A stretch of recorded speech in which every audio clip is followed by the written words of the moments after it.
I'm Jo Nutkins, and tonight I'm going to be taking you through some nice gentle exercises to help with doggy fitness. I'm going to be joined by my two Norwich Terriers. I have Merlin currently with his bum to you, who is here, and I have Ripley, who is here, and Ripley is going to be 2 tomorrow, so she's joined this for her birthday, aren't you?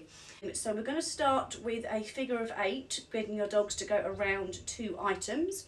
So the items can be whatever you want them to be. Okay, yes, we're going to do it now. So ordinarily I would be using 2 cones, and the 2 cones would just go out. You want them to be a little bit of a distance between each other so your dogs can get between them, but also enough space so they can go around the back, depending on what is in the space that you are in. I've got small dogs, so I don't need a lot of space, excuse me, but it doesn't need to be miles apart, because we're not going to be sending our dogs to race round, because this is a warm-up still. Okay, so even if your dogs have done going around an item before, when it's a warm-up we are luring and guiding so we can control how fast or slow they go. So just to show you what this looks like, and then I'm going to show you some examples of other items that you could be using. So I've got Ripley here because Merlin's decided he's going to have a nap, and so all we're doing is start with your dog in front of you here. We're going to guide them to go around, nice and steady, and treat.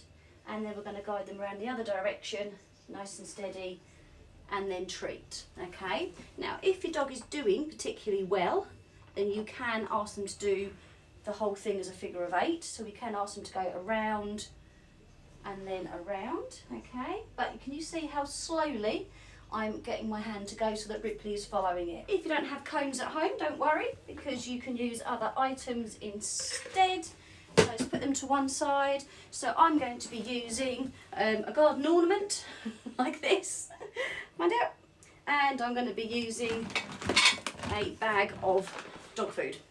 So it just depends what you have in your house that you can be using. So let's get rid of Ripper's Chippers. Up there for me, darling. And then, no, it's up there, find it, I promise.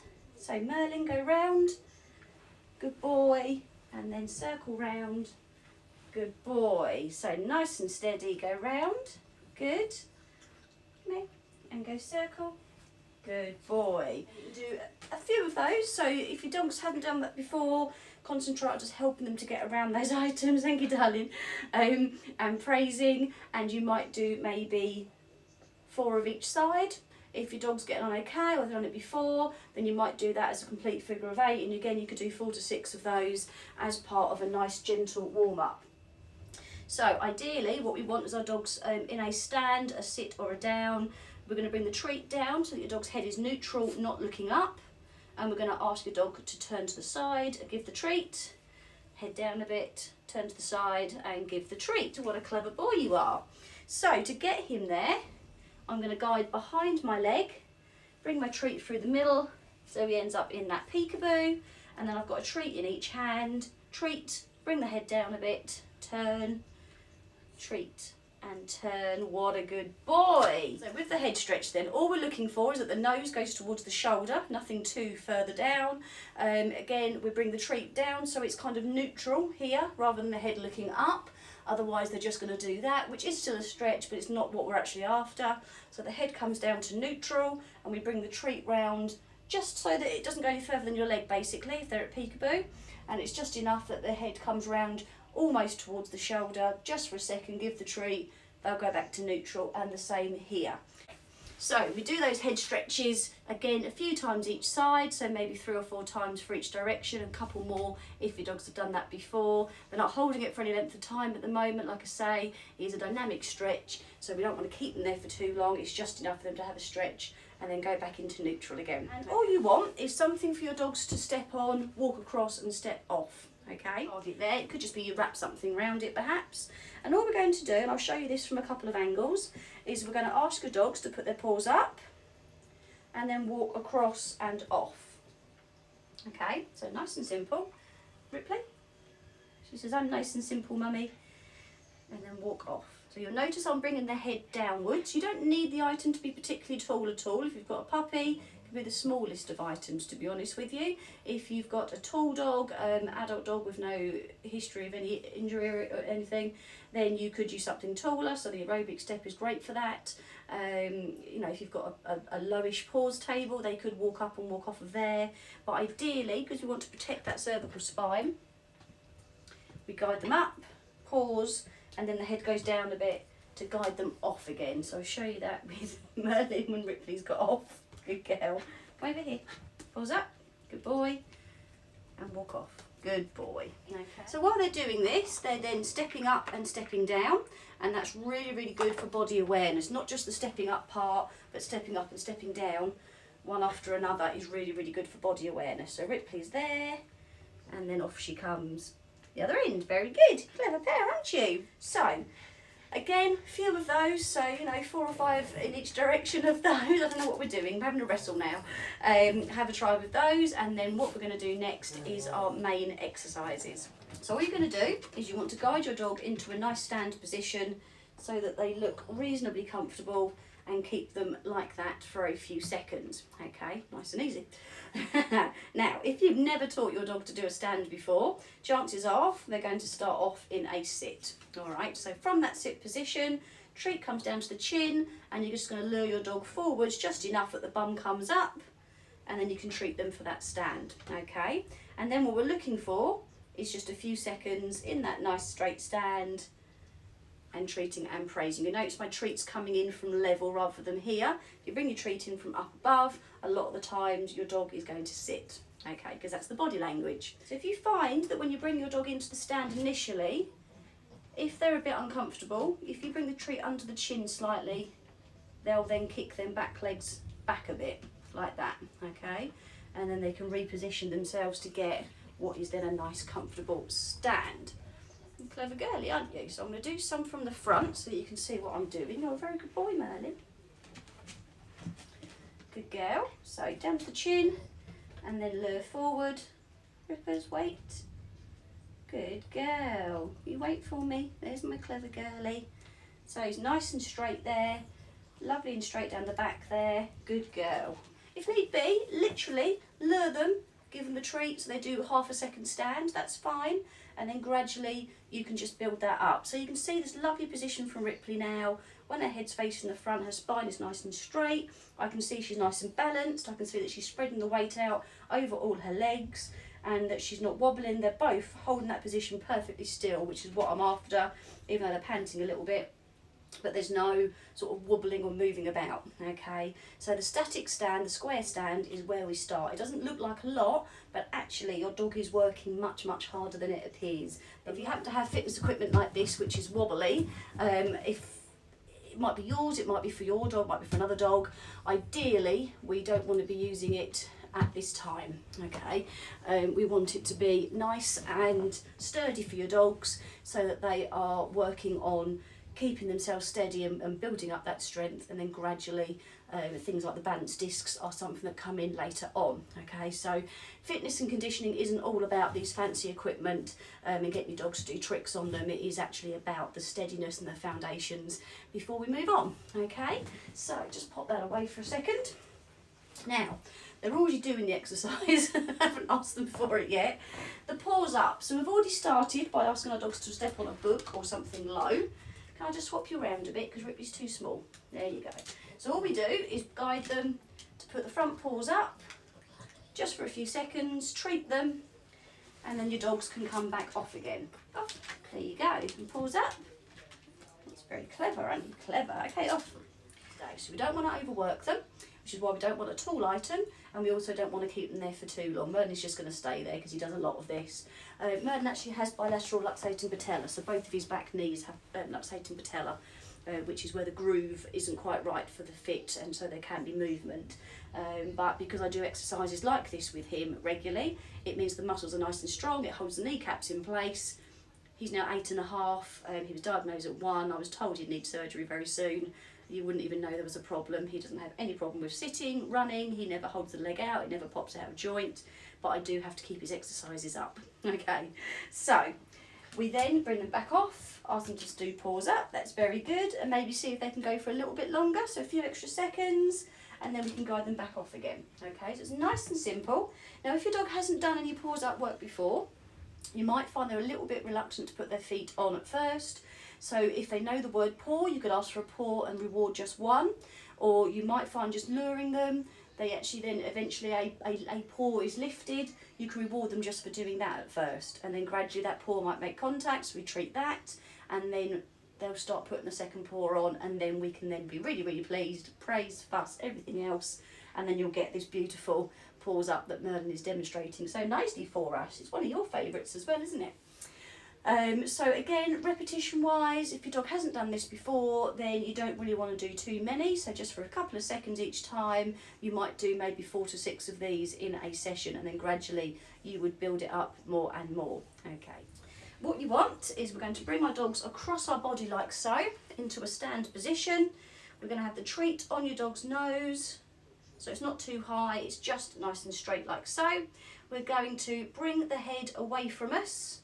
We're going to slide a foot under the dog's body, and we're going to bring the treat back towards us, and then your dog will step out like so. Okay, so we'll do that from another angle for you. Hey, you rippers, chippers, come around there for me, baby girl.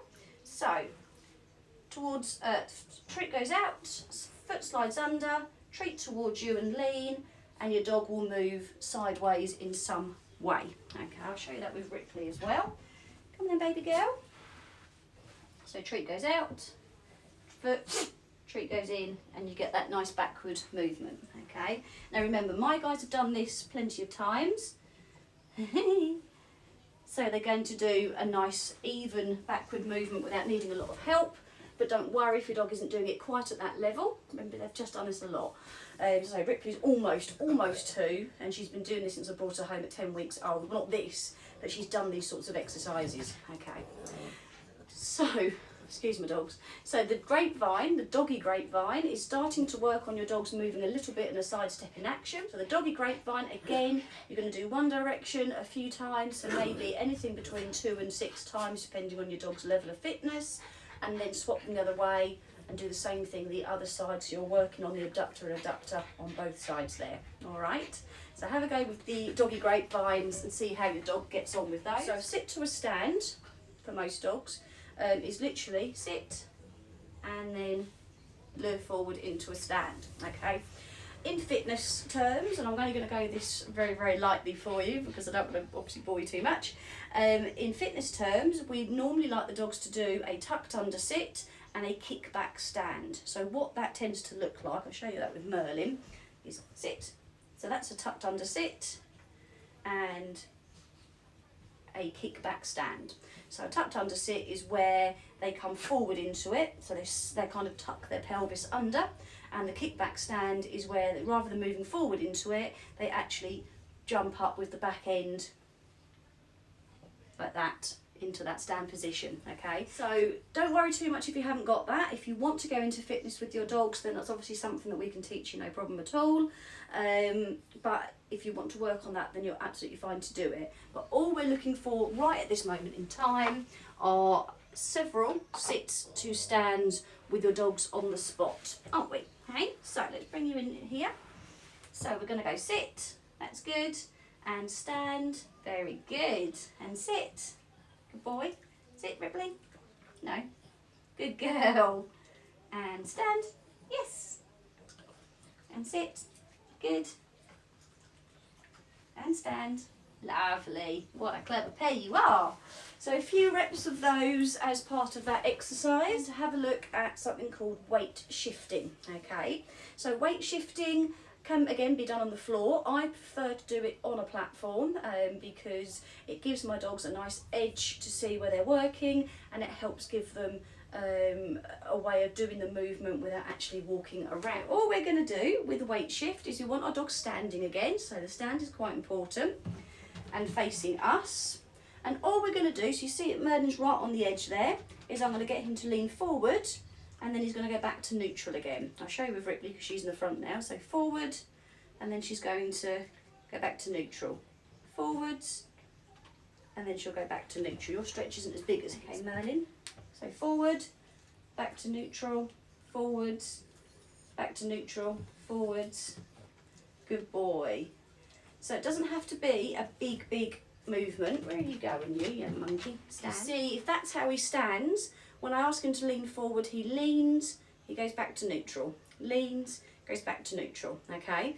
If you were to try that yourself, so if you were to stand up and then literally lean and then go back to neutral, hold yourself in, hold your core in, obviously, and back to neutral.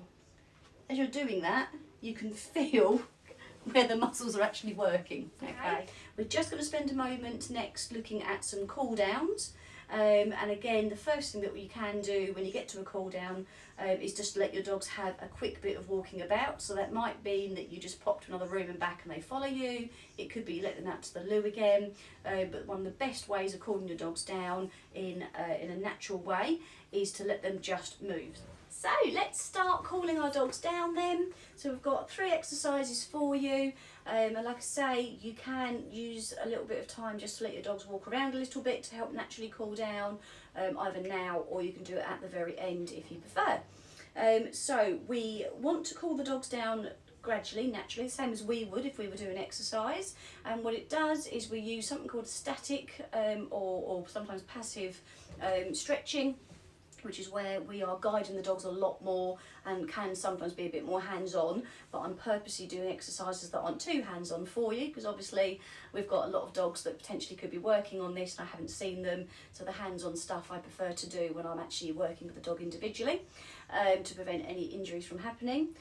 But doing these sorts of exercises as a cool down, it helps promote relaxation for your dog, and it also helps with restoring the muscles. So like I said in the end of the main exercises, helps everything snap back to where it should be.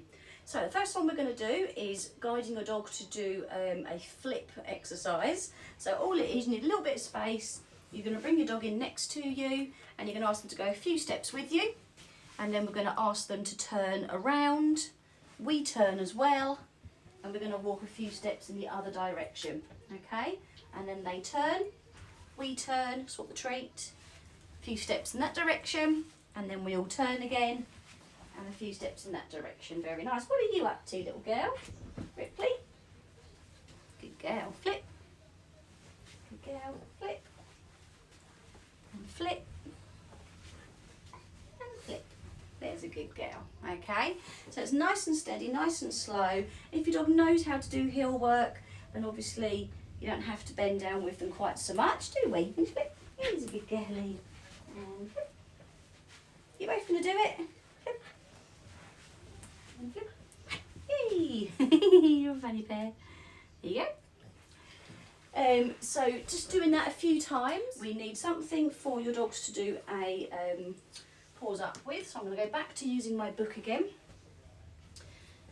and all we're going to do here is ask your dogs to put their paws up, and then we're going to do some nice cervical drop spine stretches. So paws are up, that's where we want them, and I'm going to bring the treat up and over the head, so he's stretching really high but not in a way that makes him want to jump. Good boy. Go get that. Chippers, chippers. Good girl. There's my good girl. Just come around there for me. Off. And when they do this, it's this cervical spine here that we're actually stretching out. So paws up and some cervical spine stretches. So just lowering with the treat so the head comes up and then back to neutral, head comes up and back to neutral again. Okay. Now the play bell stretch with dogs is a really nice one for an overall stretch. If they haven't done it before, don't worry if they don't get it quite the same as how mine do it. So Merlin, bend. That's not a bend, is it? Bend, stop. Oh my God, Merlin's forgotten. Bend, get your bum in the air. Good boy. So that is a play bell, okay? When they're doing that, they're stretching out the front legs. Get your bum up. Good boy. They're stretching out the front legs, the elbow, the shoulders, all down the spine. They're stretching out the pelvis, they're stretching out the hips. Everything's being stretched. It's a really nice one to have. And you're a good girl, you're going to do it. Good girlie. Yes. Yes. So the way we teach it, if you haven't done this before, you want your dog in a stand, you want the treat on the nose, and then you're going to have your hand your side, but it's going to just tuck under here, okay? Particularly if you've got a male dog, you don't want your arm right under, but there, but on your side. So that's to stop them laying, and we're going to take the treat down towards the ground. Good boy. and then back into a stand again. The stand's important so they don't keep laying flat. And then down to the ground, good boy. Back into a stand, and then do it the other way. Good boy. Stand and bend. Good boy, and stand. Good boy, you're very clever. So that's a really, really lovely stretch. And you can see I'm not taking very long with it. I'm literally guiding him into the position and then straight back out. It doesn't have to be for very long. Once your dog is doing things like this for longer, then you start asking them to hold the position a tiny bit longer, and that's why then it becomes a passive stretch, because we're actually guiding them into it. Bend. There's my good girl. And stand. And bend. So you can see this lovely stretch here.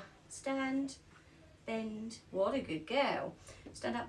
Now you might find when you first start this that your dog pretty much struggles going any more than here. That's fine, okay? It's still a stretch. Sometimes dogs just have to learn how to loosen up, Lillian. There's a good girl. So it might just be that they bend their elbows. That's your cool down. So now if you haven't already taken your dog out for a quick wander around, let them go out for a quick toilet, which is what these guys are going to do next, isn't it, mister? And then you can finish what you're working on with your exercises. If you have any questions at all, you can message me anytime. You can message via our Facebook page as well, at Dog Training for Essex and Suffolk. And this video is going to be via YouTube very soon, so you can be watching it on the replay as well. Take your time, don't rush. If you just want to do a couple of the exercises from each section, that's fine, and then gradually you can build up. So have fun, especially if you're not able to do the activities you normally do with your dogs, or if you've got a young dog or an adult, a senior dog that maybe could do with just being introduced to something a little bit different for them. Take it nice and easy, and hopefully you enjoy doing something a bit different with your dogs. Thank you very much for watching. Thank you to Gabby and everyone at Paawstival for letting me be part of this, and it's been a really good weekend so far. So enjoy, take care.